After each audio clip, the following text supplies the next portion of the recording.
So, hello, I'm Laura Weissman, and welcome to Psyched About Love. And this is Carolyn Deitch, and I am psyched to have her here with us this evening. She is the author of many books, including Affect Regulation Toolbox and Anxious in Love. And tonight we're going to talk about how when we're working with couples, your couple might say something, your partner might say something that leaves you feeling very triggered, and your challenge is to still want to stay present with your partner. So what is it that they might first notice about themselves that says, hey, I'm really getting upset? And once they notice that, what can they do in the moment to honor that place in them, but also stay present with their partner? Okay, very good question. Something that's really important is for people to identify the precursors to emotional flooding. And those precursors are either physical, like the heart beating quicker, Okay. Cognitive, where they're thinking, I can't believe she's saying that. That's incorrect. Okay, so even the cognitive is a trigger that one should be aware Right. of. Okay. Or it could be an emotional precursor, like feeling on edge or angry or frustrated or misunderstood. Okay. Right. So one of the things that I train my people to do is identify the precursors. Okay. Okay. And then if they're if they're catching those red flags in the office, even in that moment, I believe they need to pause. Okay. In that moment. And you need to really pause for about 90 seconds.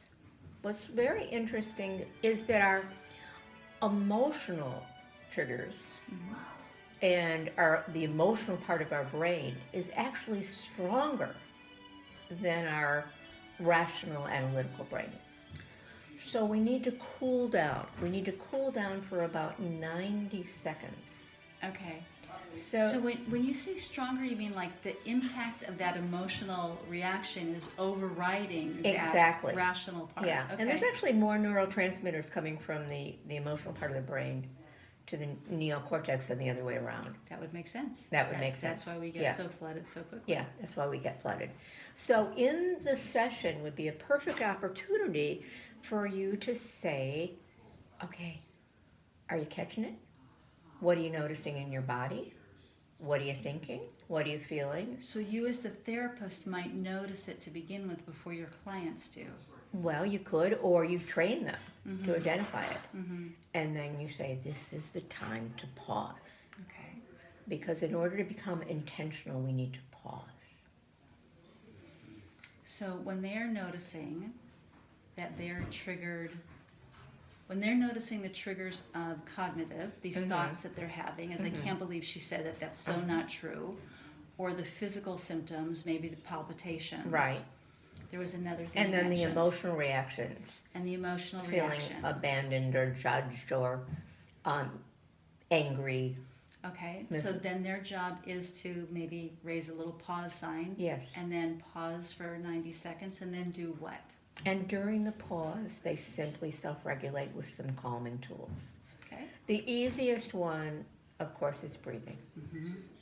And I typically use the breathe into 4, hold to 5, and exhale to 8.